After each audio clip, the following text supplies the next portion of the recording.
2022 کے common wealth games کے اندر کیسے دنیا کے سامنے بال نامی شیطانی مجسمے کی پوجا کروائی گئی، جان کر آپ بھی دنگ رہ جائیں گے۔ یہ ایک ایسا انکشاف ہے جو کہ آپ کی آنکھیں کھولنے کے لیے کافی ہے کہ شیطان کا آخری مورا دجال اس وقت دنیا میں موجود ہے، مگر اس وقت بھی اسے دنیا کی نظروں سے چھپا کر رکھا گیا ہے، لیکن یہ بہت جلد اپنا یہ نقاب اتار کر دنیا کے سامنے آنے والا ہے۔ السلام علیکم، میں ہوں اکبر علی، آپ دیکھ رہے ہیں اکبر علی یوٹیوب ریئیکشن چینل۔ تو آج اس ویڈیو پہ ہم لوگ ریئیکشن دینے جا رہے ہیں، وہ ہے جی سرمنی کے بارے میں جو 2022 میں سرمنی کی گئی ہے۔ اس میں ایک بیل کو، ایک بچڑے کو معبود بنا کے اس کے آگے سجدہ کرایا گیا ہے اور لوگوں کو بتایا گیا ہے کہ یہ ہمارا خدا ہے، نعوذ باللہ۔ تو اس بارے میں ویڈیو موجود ہے، تو آئیے یہ ویڈیو دیکھتے ہیں اور اس پہ اپنا ریئیکشن ظاہر کرتے ہیں۔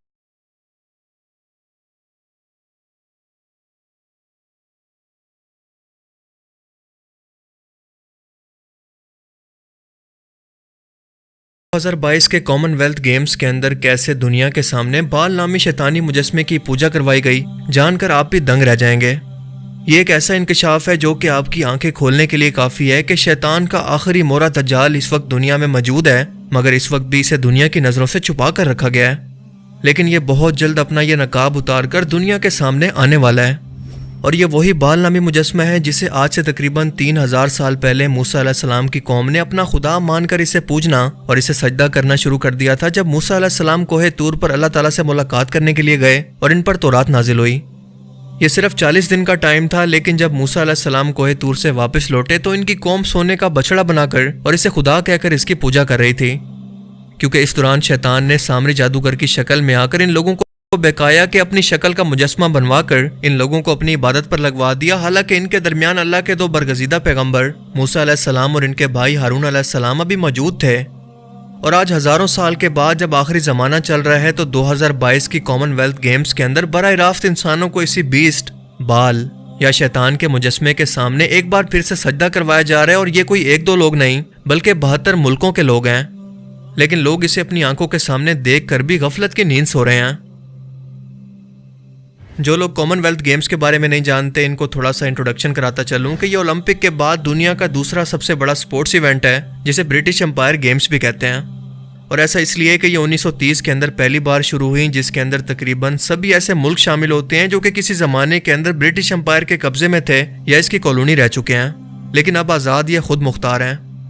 یہ گیمز ہر 4 سال کے بعد منعقد کی جاتی ہیں، اور اس بار اس کے اندر 72 کنٹریز نے حصہ لیا، اور اس کی اوپننگ سرمنی کو پورا سٹینک ریچول یعنی شیطان کی پوجا کرتے ہوئے اور نیو ورلڈ آرڈر کی شروعات دکھا کر اسے شروع اور ختم کیا گیا۔ یہ سب کچھ کیونکہ سمبلزم کی صورت میں تھا، لہٰذا اسے سمجھنا آپ کے لیے انتہائی ضروری ہے کہ ہم کتنا کریٹیکل ٹائم میں جی رہے ہیں۔ موسیٰ علیہ السلام کی قوم بنی اسرائیل کو شروع سے ہی شیطان نے گمراہ کر کے اپنے اس مجسمے کی عبادت کرنے کی طرف مائل کیے رکھا، جس کی وجہ سے یہ بار بار اس شرک کے اندر پڑھ کر اللہ کو چھوڑ دیتے اور اس شیطان کے مجسمے کی عبادت پر لگ جاتے۔ موسیٰ علیہ السلام جب کوہ طور پر گئے تو اس وقت شیطان نے اپنی اسی شکل بال کا مجسمہ ان سے سونے کا بنوا کر اپنی عبادت کروائی۔ اللہ تعالیٰ نے قرآن کریم کی سورہ الصفات کے اندر اسی بال مجسمے کا ذکر کرتے ہوئے اس بدبخت قوم سے شکوہ کیا کہ تم سب سے بہتر پیدا کرنے والے اپنے رب کو چھوڑ کر اس بال بت کو پوجتے ہو، اور بالکل یہی وجہ تھی کہ اس بال کی محبت بنی اسرائیل کے دل سے ختم کرنے کے لیے جب اس قوم کے اندر ایک قتل ہوا تو قصاص کے بدلے اللہ نے حکم دیا کہ ایک پیلی بچیا کو منگوا کر اس کی قربانی کرو اور اس کی دم کو اس لاش پر مارو تو وہ زندہ ہو کر اپنے قاتل کا نام بتائے گا۔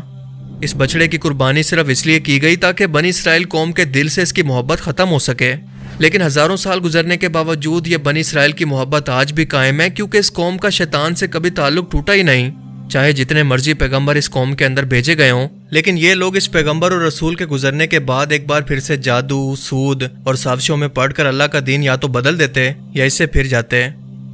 بائبل میں اس بال کو مارک آف دی بیسٹ بھی کہا جاتا ہے، جو کہ اپنے ہر ایک غلام کو جو کہ شیطان کو اپنا خدا مانتا ہے اور اس کی عبادت کرتا ہے، اس پر اپنی چھاپ یعنی نشانی لگا دے گا، جسے مارک آف دی بیسٹ بھی کہتے ہیں۔ دوسری مرتبہ ہیکل سلیمانی کی تباہی کے بعد بنی اسرائیل دنیا کے اندر بھٹک کر لاوارث ہو گئے اور زیادہ تر انگلینڈ، آئرلینڈ، جرمنی اور امریکہ چلے گئے، اور اس وقت بھی یہودی فری میسنز کا سب سے بڑا گھر یہی برطانیہ ملک ہے، جہاں پر ان کی سب سے بڑی ایلیٹ کلاس اس وقت بھی قبالہ جادو سے شیطان کے ساتھ رابطے میں رہتی ہے، اور اس بار اسی جگہ سے نیو ورلڈ آرڈر اور دنیا کی ایک نئی شروعات کا اعلان اس کامن ویلتھ گیم کے ذریعے کر دیا گیا ہے۔ बाइबल में लूसीफर यानी शैतान को एक फरिश्ता बताया गया है, हालांकि वो जिन्नों में से था, जिसे बाइबल के मुताबिक अल्लाह की नाफरमानी करने के बाद ज़मीन पर एक टूटे हुए तारे की तरह फेंक दिया गया। और यही लाइट बोल्ट या रोशनी शैतानियत को सिंबल के तौर पर दिखाने के लिए इस्तेमाल होती है। और बिल्कुल यही वजह है कि आप कोलंबिया फिल्म्स के स्टैचू के हाथ के अंदर स्टैचू ऑफ लिबर्टी के हाथ में और ओलंपिक की टॉर्च के अंदर इसी फॉलिंग स्टार या रोशनी के सिंबल को देख सकते हैं। 2022 की कॉमनवेल्थ गेम की ओपनिंग सेरेमनी के अंदर हम देखते हैं कि कुछ सितारे सफ़ेद रोशनी की तरह ज़मीन पर किसी एस्ट्रॉयड की तरह आकर दुनिया के हर एक कोने के अंदर आकर गिरते हैं, जो कि लूसीफर यानी शैतान की ताकत को दिखा रहे हैं। और ये ताकत दुनिया के हर एक कोने के अंदर पहुंच रही है, जिसे एक लड़की उठाकर इसे दुआ करने लगती है। दुनिया के 72 यानी 72 मुल्कों के लोग इसे उठाकर अपने घर के अंदर रख लेते हैं, जिसके बाद हम देखते हैं कि ये घर उड़कर हर एक बॉर्डर को पार करके इस कॉमनवेल्थ गेम के मैदान में बर्मिंघम इंग्लैंड में पहुंच जाते हैं। जिसके बाद हम एक बहुत बड़े बाल यानी बीस्ट को देखते हैं, जिसे जंजीरों के अंदर जकड़कर चुड़ैलें जो कि इसकी गुलाम है इसे खींचकर मैदान में ला रही हैं, जो कि कबाला जादू की तरफ इशारा कर रहा है, जिसके अंदर शैतान अपने मशवरों से अपने इन गुलामों को या अपने मानने वालों को दुनिया को कंट्रोल करने के मशवरे देता है। हालांकि असल में ये लोग इस शैतान के गुलाम होते हैं। और इस कबाला जादू के अंदर शैतान डायरेक्ट अपने इन पुजारियों से कलाम करता है। ये बीस्ट या बाल इंतहाई गुस्से में है, इसकी आंखें लाल हैं, जिस्म में आग है जो कि ईवल को दिखा रहा है, और वो अपने रास्ते में आने वाली हर एक चीज को तबाह करना चाहता है। मगर इसकी आंखों पर एक पर्दा या मास्क मौजूद है, और वही लड़की जिसे पहली बार ये रोशनी मिली थी इस बाल के सामने आकर अपनी शैतानी छाप यानी मार्क ऑफ द बीस्ट को दिखाती है, तो इस बीस्ट की आंखें दोबारा से नॉर्मल हो जाती हैं और इसका गुस्सा ठंडा हो जाता है। जिसके बाद हम देखते हैं कि दुनिया के 72 कंट्रीज के लोग इसे खुश करने के लिए इसके सामने डांस करते हैं, इसे एंटरटेन करते हैं, और फिर इसके सामने बैठकर इसकी इबादत और इसे सजदा करते हैं, और वो भी एक पेंटाग्राम बनाकर, जो कि शैतानी रिचुअल्स या काले जादू के अंदर इस्तेमाल होता है। और इस शैतानी रिचुअल की पहली लाइन के अंदर कबाला के जादूगर्स और इनके पीछे मार्क ऑफ द बीस्ट थामे दुनिया के 72 कंट्रीज को रिप्रेजेंट करने वाले लोग इसकी इबादत करते हैं। लेकिन ये बाल यहाँ पर सिर्फ इसी मकसद के लिए नहीं आया, बल्कि इसका असल मकसद यानी दुनिया पर कंट्रोल करना अभी बाकी है। लिहाजा अब की बार दो लोग इसके चेहरे से मास्क को उतारकर इसका असल चेहरा दुनिया को दिखाते हैं। इस इबादत के दौरान दुनिया के 72 कंट्रीज के झंडों के ऊपर खड़ा होकर यह बाल अपनी रोशनी को एक टावर की तरफ करके बताता है कि दुनिया के 72 मुल्कों पर अब ना सिर्फ इसका कंट्रोल है, बल्कि इसके न्यू वर्ल्ड ऑर्डर की शुरुआत भी हो चुकी है।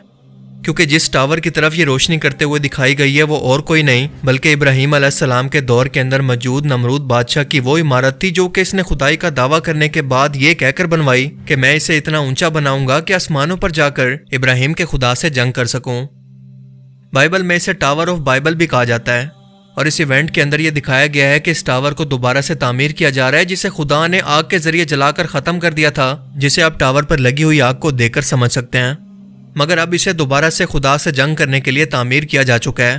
क्योंकि क्या आप यकीन करेंगे कि बाइबल के मुताबिक इस टावर के अंदर 72 कौमें आबाद थी, जिसका ऊपर का सिरा मिसिंग है,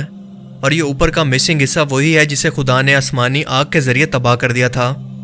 और आज इसी मिसिंग हिस्से को आप इल्यूमिनाती और फ्री मेसनरी जैसी शैतानी तंजीमों के अलामती निशानों यानी पिरामिड के अंदर भी मिसिंग देख सकते हैं, जिनके टॉप पर एक नया पिरामिड यानी नई हुकूमत या न्यू वर्ल्ड ऑर्डर हुकूमत लाने का इशारा बार बार दिखाया जाता है। और इसी बाइबल टावर की टॉप पर यह बुल रोशनी डालकर इस नई शैतानी हुकूमत का ऐलान करता है कि इसकी शुरुआत हो चुकी है, और आज सिर्फ दुनिया पर शैतान और इसके झूठे मसीहा यानी दज्जाल की हुकूमत होगी। एक ऐसी नई हुकूमत जिसके लोग एक ही आलमी हुकूमत से कंट्रोल होंगे, और वो इसी बाल यानी शैतान की हुकूमत है। क्या ये सब सिमिलैरिटीज सिर्फ इत्तफाक हो सकती हैं? बिल्कुल भी नहीं, बल्कि ये लोग खुलकर पूरी दुनिया के सामने इस नई शैतानी हुकूमत का ऐलान कर रहे हैं, शैतान की इबादत दुनिया के सामने कर रहे हैं। मगर इस वक्त भी बहुत सारे लोग ऐसे मौजूद हैं जो कि इस सब को देखकर भी कहेंगे कि ये तो सिर्फ एक सेरेमनी है, जिसे आर्टिस्टिक तौर पर होप और लाइट से जोड़कर दिखाया गया है। और ये लोग आंखें होकर भी अंधे हैं, क्योंकि ये रोशनी या उम्मीद की किरण नहीं बल्कि शैतानियत की किरण है।